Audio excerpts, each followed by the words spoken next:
আসসালামু আলাইকুম সবাইকে। আজকে আমরা রয়েছি নতুন আরেকটা মেশিনের সামনে। তো এই মেশিনটা আসলে অন্যান্য মেশিন থেকে একটু আলাদা, কারণ এই মেশিনটার নাম হলো নেসেসারি ইভিল, বা এটার আরেকটা নাম বলা যায়। তো এটা আসলে কেন নেসেসারি ইভিল এবং এটার ফাংশনগুলো কি কি, এবং এটার প্রত্যেকটা পার্টস সম্পর্কে আজকে আমরা এই ভিডিওতে জানবো। তো বলে দিচ্ছি যে আমাদের এইখানে যে মেশিনটা আছে, আমরা এখানে দুইটা মেশিন দেখতে পাচ্ছি। এখানে একটা দেখতে পাচ্ছি, এটা হলো কনভেনশনাল, এবং এখানে যে মেশিনটা দেখতে পাচ্ছি সেটা হলো মডার্ন। তো এই মেশিনটার নাম হলো স্পিড ফ্রেম বা সিমপ্লেক্স মেশিন বা ফ্লাই ফ্রেম বা রোভিং ফ্রেম। সিমপ্লেক্স মেশিনকে কেন নেসেসারি ইভিল বলা হয়, তার আসলে দুইটা বা তিনটা কারণ আছে বলা যায়। কারণ হলো যে সিমপ্লেক্স মেশিনটা আমরা ব্যবহার করছি, তো এটা আমরা আউটপুট পাচ্ছি হলো রোভিং। আমরা যদি সিমপ্লেক্স মেশিনটা ব্যবহার না করতাম, তো এক্ষেত্রে আমরা আসলে ফিনিশার যে ড্রন স্লাইভারটা ছিল সেটা আসলে আমাদের রিং ফ্রেম মেশিনে ইনপুট হিসেবে ব্যবহার করা লাগতো। তো আমরা জানি যে ফিনিশার ড্রন স্লাইভার যেটা আছে সেটা আসলে ক্যানের মধ্যে থাকে।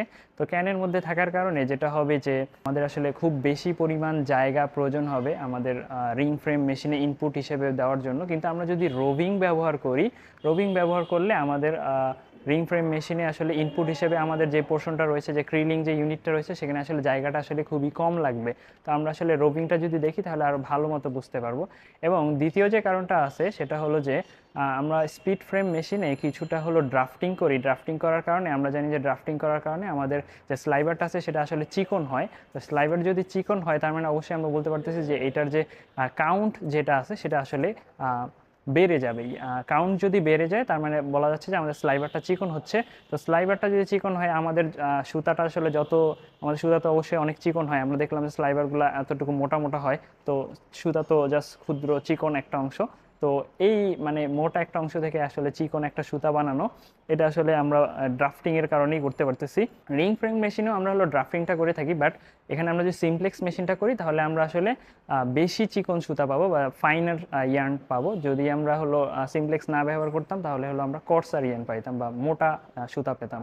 এবং আর এখানে আসলে এটা তো আমাদের নেসেসিটি, এটা আমরা বললাম। এখন এটাকে ইভিল বলার কারণটা কি? কারণ হলো যে এই মেশিনটা অবশ্যই অনেক বেশি কস্টলি হয়, বা এটার যে অপারেশনটা বা এটার যে ব্যবহারটা, এই মেশিনটা এটা আসলে অনেক বেশি কস্টলি, এবং এটার যে মেইনটেনেন্স যে চার্জটা আছে সেটাও অনেক বেশি কস্টলি। এবং আমরা যদি এখানে আসলে কোনো ফল্ট পাই তাহলে আমাদের আসলে পুরো ইয়ার্নটা ডিফেক্টিভ হয়ে যাবে। তো এটা আসলে আমাদের জন্য সমস্যা। তো এই জন্য আসলে এটাকে আমরা আসলে নেসেসারি ইভিল বলতেছি, কারণ এটার অ্যাডভান্টেজ ডিসঅ্যাডভান্টেজ দুটোই আছে। তো এই মেশিনটাতে আমরা আউটপুট হিসেবে পাই হলো রোভিং বব। রোভিং ববটা কেমন দেখায়, এটা হলো একটা ববিন শেপ থাকবে, একটা হোল্ডার প্যাকেজ থাকবে। তো সেখানে হলো আমাদের রোভিংটা হলো পেঁচানো থাকবে। আমরা যেভাবে হলো সুতার যে প্যাকেজগুলো দেখি, কোন প্যাকেজ বা চিজ প্যাকেজ, সেখানে যেভাবে সুতাগুলো ওয়াইন্ডিং করা থাকে, এখানে হলো রোভিংটা ওয়াইন্ডিং করা থাকবে। এবং এখন রোভিং আর ইয়ার্নের মধ্যে পার্থক্যটা কি, সেটা আসলে এই ভিডিওটা দেখলে আমরা ভালো মতো বুঝতে পারবো। তো চলুন দেরি না করে আমরা হলো একদম ইনপুট সেকশন থেকে শুরু করি, যাতে আমরা আসলে ক্লিয়ারলি বুঝতে পারি যে এটা আসলে কিভাবে একটা রোভিং তৈরি করে।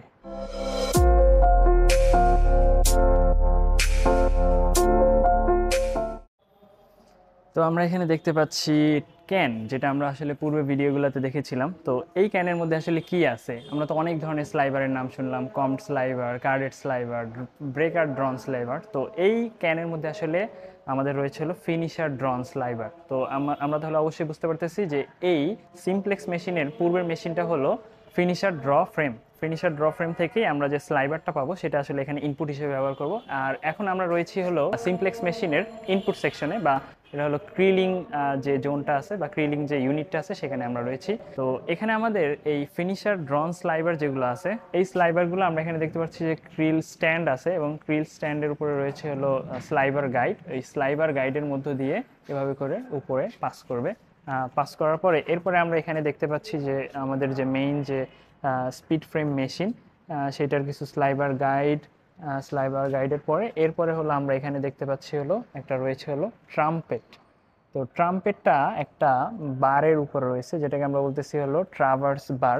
তো এখানে ট্রাভার্স বারটা কেন ব্যবহার করা হয়েছে? আমরা জানি ট্রাভার্স আসলে ব্যাপারটা আসলে কি, আমাদের যে ডানে বা বামে, লেফট টু রাইট যে মোশনটা দিবে সেটা আসলে এটা ইনশিওর করবে। তো এখানে আমরা দেখতে পাচ্ছি যে ট্রাভার্স গাইডের সাথে হলো ট্রাম্পেটটা লাগানো আছে। তো ট্রাম্পেটটা আসলে এইভাবে একটু ডানে বামে মুভ করবে, তাহলে বলা যায় যে টপ কট রোলারে শুধুমাত্র একটা পোর্শনেই আমাদের স্লাইবারটা পাস না করার কারণে যেটা হইতে পারে, একটা সুবিধা হবে যে টপ কট রোলারের মাঝ দিয়ে হয়তো ক্ষয় হয়ে যেত। যদি এখন আমরা যদি ট্রাভার্স বার উইথ ট্রাম্পেট এটাই যদি ইউজ করি, তাহলে আমাদের যেহেতু টপ কট রোলারের সম্পূর্ণ পোর্শন জুড়ে আসলে স্লাইবারটা এভাবে মুভ করতেছে, তো আসলে বলা যায় যে একটা পোর্শন দিয়ে ক্ষয় হবে না। এটা আসলে এনশিওর করে ট্রাভার্স বার। তো ক্রিলিং ইউনিট থেকে স্লাইবারগুলো ট্রাম্পেটের মধ্য দিয়ে পাস হওয়ার পরে তারপরে অবশ্যই আমাদের ড্রাফটিং জোনে চলে আসে। তো এখানে আমরা ড্রাফটিং ইউনিটে আসলে আমরা এখানে দেখতে পাচ্ছি হলো যে 4/4 ড্রাফটিং জোন বা ড্রাফটিং অ্যারেঞ্জমেন্ট। তো এখানে আসলে তাহলে বোঝা যাচ্ছে যে এখানে আমাদের হলো 4 জোড়া রোলার রয়েছে। তো এইগুলো হলো আমরা দেখতে পাচ্ছি যে টপ কট রোলার। নিচে আমরা দেখতে পাচ্ছি যে এইভাবে করে 4টা হলো বটম রোলার আছে। তো এই বটম রোলারগুলো দেখা যাচ্ছে যে বিভিন্ন যে শেপে রয়েছে, এটা একটা শেপে, এটা আচ্ছা এই দুইটা সেম শেপে। এবং এইটা যদি আমরা একটু খেয়াল করি, এখানে হলো একটু রয়েছে ক্রিস ক্রস শেপে। তো এটাকে বলা হয় যে ক্রিস ক্রস বা নার্ভ ফ্লুটেড। এবং এগুলাকে বলা হয়, যেহেতু একটু বাঁকা রয়েছে, যদি একদম বরাবর থাকতো তাহলে বা প্যারালাল থাকতো তাহলে আমরা বলতাম এক্সিয়াল, যেহেতু একটু বাঁকা রয়েছে তাহলে আমরা এটাকে বলবো হলো স্পাইরাল ফ্লুটেড। তো এটাও স্পাইরাল ফ্লুটেড, এটাও স্পাইরাল ফ্লুটেড। তাহলে এখানে 3টাই স্পাইরাল ফ্লুটেড ছিল, জাস্ট একটা শুধু হলো নার্ভ ফ্লুটেড ছিল বা ক্রিস ক্রস ফ্লুটেড ছিল। এটা ছিল ব্যাক রোলার। এবং ব্যাক রোলারের উপরে রয়েছে আমাদের হলো টপ কট রোলার। তো টপ কট রোলার হলো একটা প্রেসার আর্ম দিয়ে হলো এখানে আছে। তো এই প্রেসার আর্মটা আসলে এইভাবে এটা যদি আমি এইভাবে নিচে নামাই দেই, তাহলে আসলে যেটা হবে যে এটা একটা প্রেসারে থাকবে। তো এই প্রেসারে থাকলে এইটার মধ্য দিয়ে হলো আমাদের স্লাইবারটা পাস করবে, এবং এই রোলারটা যখন মুভমেন্ট করবে তখন হলো আমাদের ড্রাফটিং হওয়ার কারণে এখানে আমাদের যে স্লাইবারটা যেটা আছে সেটা আসলে চিকন হতে থাকবে বা ড্রাফটিং হতে থাকবে, ড্রয়িং হতে থাকবে। ড্রয়িং হলে আসলে যেটা হয় যে স্লাইবারের যে ডায়ামিটার যেটা আছে সেটা আসলে অ্যাটেনুয়েশন হয় বা কমে যায়। তো এরপরে আমরা এখানে এইখানে একটা অ্যাপ্রন দেখতে পাচ্ছি, এটাকে বলা হচ্ছে হলো টপ শর্ট অ্যাপ্রন। এবং এটার ঠিক নিচে রয়েছে হলো যে এটা হলো বটম লং অ্যাপ্রন। তো অ্যাপ্রনটার সাথে এখানে আমরা দেখতে পাচ্ছি যে হলো ক্রেডল রয়েছে। এরপরে আমাদের যে বটম যে অ্যাপ্রনটা ছিল, বটম লং অ্যাপ্রন, সেটার সাথে আমাদের রয়েছে হলো যদি একটু দেখি, এটাকে বলা হচ্ছে হলো নোজ বার। তাহলে এই বটম অ্যাপ্রনের সাথে রয়েছে নোজ বার, এবং টপ অ্যাপ্রনের সাথে রয়েছিল হলো ক্রেডল, যেটা আসলে অ্যাপ্রনটাকে সাপোর্ট করতেছিল। তো এখানে আসলে যেটা হবে যে যখন হলো স্লাইবারটা আসবে, মেশিনটা রান হবে, তখন এই অ্যাপ্রন সহ এই টপ রোলারটা ঘুরবে। অ্যাপ্রন সহ এই টপ রোলারটা ঘুরবে, এর নিচের পোর্শনটাও সেম একই ঘুরবে। আর এখানে একটা কথা বলে দেওয়া উচিত যে আমাদের এই বটম যে রোলারগুলো আছে, এখানে একটা 4টা রোলার দেখতে পাচ্ছি। এই 4টা রোলার হলো মেশিন থেকে মোশন পাবে, এবং এই মোশনের সাথে হলো আমাদের যে উপরে যে টপ কট রোলারগুলো ছিল সেগুলো হলো সারফেস কন্ট্যাক্ট ড্রাইভ পাবে বা নেগেটিভ মোশন পাবে। তো এটা আসলে এটার জন্য আসলে যেহেতু মেশিন থেকে আসলে আলাদা কোনো মোশন নেই, যেহেতু নিচের রোলারটা ঘুরবে, এই কারণে আসলে উপরের রোলারটাই সারফেস কন্ট্যাক্ট ড্রাইভে বা নেগেটিভ ড্রাইভে ঘুরবে। নিচের যে রোলারটা রয়েছে সেটা হলো যেহেতু মেশিন থেকে আসলে মোশন পাচ্ছে, তো আসলে এটা আমরা বলতে পারতেছি হলো পজিটিভ ড্রাইভ। এবং এখানে আসলে অ্যাপ্রনটা কেন ব্যবহার করেছে, এটা একটা কোয়েশ্চেন। কারণ হলো যেহেতু আমরা ড্রাফটিং করতেছি, তো ড্রাফটিং করার কারণে আমাদের স্লাইবারটা চিকন হয়ে যাবে, মোটা থাকবে এবং চিকন হয়ে যাবে। চিকন হয়ে গেলে তাহলে এখানে যেহেতু এই লাস্টের আমরা জানি যে ড্রাফটিংয়ের লাস্ট যে রোলারগুলো থাকে, বা এটাকে বলা হয় ফ্রন্ট রোলার, এটা হলো মিডল ফার্স্ট, এটা হলো মিডল সেকেন্ড, এটা হলো ব্যাক রোলার। তো এই ফ্রন্ট এবং হলো যে মিডল ফার্স্ট এই রোলারগুলোর স্পিড অনেক বেশি থাকবে। স্পিড বেশি থাকলে তাহলে এখানে আসলে স্লাইবারটাকে খুব জোরে টান দিবে। জোরে টান দিলে এটা আসলে আলাদা হয়ে যায় বা ছিঁড়ে যাওয়ার একটা প্রবাবিলিটি থাকে। তো এই সম্ভাবনা যাতে না থাকে, এই জন্য আসলে আমরা হলো এই টোটাল স্লাইবারটাকে সাপোর্ট দেওয়ার জন্য এইখান থেকে আমাদের যে স্লাইবারটা এখানে আসবে, তো এই নিপ থেকে এই নিপ পর্যন্ত স্লাইবারটা আসবে, সেটাকে সাপোর্ট দেওয়ার জন্য আমরা হলো অ্যাপ্রনটা ব্যবহার করতেছি, যাতে আসলে স্লাইবারটা আলাদা না হয়ে যায়। তো এখানে আমরা সবুজ কালারের একটা অংশ দেখতে পাচ্ছি, এটা হলো আমাদের যে রোলারের সাথে যে অ্যাপ্রনটা ছিল সেটার সাথে ক্রেডেল ছিল, এবং ক্রেডেলের সাথে আমরা দেখতে পাচ্ছি হলো সবুজ কালার যে অংশটা, সেটা হলো স্পেসার। এটা নোজবারের উপরে আছে। তো এই স্পেসারের কাজটা কি? স্পেসার হলো বিভিন্ন ধরনের স্পেসার আছে, হলুদ কালারের রয়েছে, সবুজ কালারের রয়েছে। এই এক একটা স্পেসার হলো আমাদের এই যে যে বটম রোলার রয়েছে এবং এই যে যে টপ রোলার রয়েছে, এদের মাঝে আসলে একটা ডিস্টেন্স তৈরি করে, যে আমাদের এই ডিস্টেন্স পরিমাণ হলো স্লাইবারটা এটার মধ্য দিয়ে যাবে। তো এখানে আমাদের যদি অন্য ধরনের স্পেসার থাকতো, তো সেটা আসলে কাউন্টটা এটার জন্য আসলে কাউন্টটা ডিফারেন্ট হইতো। হয়তো আমাদের এখানে সিমপ্লেক্স মেশিন থেকে আমরা হলো বিভিন্ন ধরনের কাউন্ট পাই, 0. 0.75 এনি, 1 এনি, 1.25 এনি এবং 1.5 এনি, এরকম বিভিন্ন ধরনের আমরা কাউন্টের রোভিং বানাইতে পারি। তো এই স্পেসার ওই অনুযায়ী আমাদের স্পেসারটা চেঞ্জ করতে হয়। তো এখানে যে সবুজ কালার স্পেসার রয়েছে, এটার জন্য আসলে আমরা যে কোনো একটা কাউন্টের রোভিং তৈরি করতে পারবো। আমরা এখানে ফ্রন্ট রোলার থেকে যে ড্রাফটিং হওয়ার পরে যে রোভিংটা পাবো, সেই রোভিংটা আসলে এখানে স্পিন্ডলে পাস করবে বা ফ্লায়ারে পাস করবে। এখান থেকে এই ডিস্টেন্সের মধ্যে যদি আমাদের রোভিংটা ছিঁড়ে যাওয়ার কোনো সম্ভাবনা থাকে, তো সেটা আসলে ওই অংশ, মানে যেহেতু এখান থেকে আসলে কন্টিনিউয়াসলি ড্রাফটিং হইতে থাকবে, রোভিং বের হইতেই থাকবে, তো ওই অংশটাকে আলাদা করা বা এখানে আসলে জমা হয়ে গেলে আসলে আমাদের জন্য সমস্যা হবে। তো এই জন্য আমরা যেটা করি, যেখানে সাকশন পাইপ রয়েছে, সাদা যে অংশটা সাকশন পাইপ, এই সাকশন পাইপ দিয়ে টেনে ওই রোভিংটাকে এটার মধ্যে রেখে দিই। তো ফ্রন্ট রোলার থেকে আমাদের যে রবিংটা আসলো সেটা তো স্পিন্ডলে চলে আসলো। স্পিন্ডল থেকে আমরা এখানে দেখতে পাচ্ছি, বা ফ্লায়ার থেকে আমরা দেখতে পাচ্ছি যে এখানে ফ্লায়ারের আরও কিছু পার্টস রয়েছে। ওখান থেকে আসলে উপর থেকে যখন নিচে আসবে, তো ফ্লায়ারের এখানে আরও কিছু পার্টস দেখা যাচ্ছে। তো এই যে কালো যে অংশগুলো, এইটা হলো আমরা একটা ফ্লায়ার বলতেছি। এই এক ফ্লায়ারের এই পোর্শনটাকে আমরা বলতেছি হলো যে ফ্লায়ার লেগ হলো ফ্লায়ার লেগ, এবং এটা হলো সলিড ফ্লায়ার লেগ। এটা হলো এইভাবে রোটেট করবে।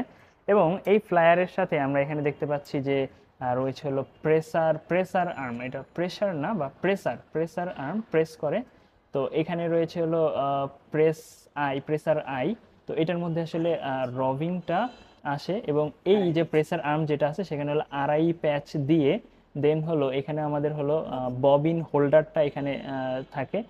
ববিন রিং রেইলে এখানে হলো ববিন হোল্ডারটা এখানে প্লেস করা থাকে। তো এই পোর্শনটা হলো এইভাবে নিচে নামার পরে এই ববিনটাকে হলো সে কালেক্ট করে এখানে হলো ওয়াইন্ডিং এর কাজটা করা হয়, যে রবিং এর মধ্যে আসলে আমার ববিনের মধ্যে আসলে রবিংটাকে আসলে ওয়াইন্ডিং করবে বা পেঁচাবে।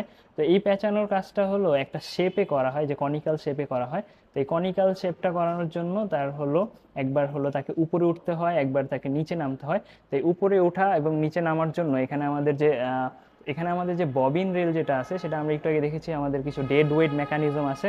ওই মেকানিজমের কারণে এটাকে হলো একবার হলো আমরা মোশন দিয়ে উপরে উঠাই, এবং ডেড ওয়েট মেকানিজমের কারণে সেটা হলো নিচে নেমে যায়। তো এভাবে আমাদের রভিং প্যাকেজটি ফুল হয়ে গেল। তো এবার এই ফুল প্যাকেজটিকে তো সরানোর পালা। তো ফুল প্যাকেজটিকে সরিয়ে আমরা এখানে একটা ফাঁকা প্যাকেজ নিয়ে আসবো, তো এমটি প্যাকেজ নিয়ে আসবো। তো এই কাজটিকে আমরা বলতেছি হলো ডফিং। তো ডফিংটা হলো দুই ভাবে হয়ে থাকে, একটা হলো ম্যানুয়ালি আর একটা হলো অটোমেটিক্যালি। তো চলো আমরা ভিডিওর মাধ্যমে কিছু ডফিং অপারেশন দেখে নিই।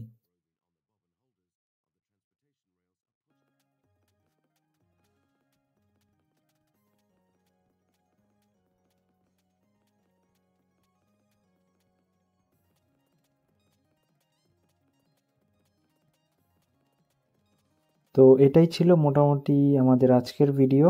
তো এরপরে আমরা যে মেশিনটা দেখবো সেটা হলো রিং ফ্রেম মেশিন। তো এটার মাধ্যমে আমরা আমাদের ইয়ার্ন প্রোডাকশনটা কমপ্লিট করব।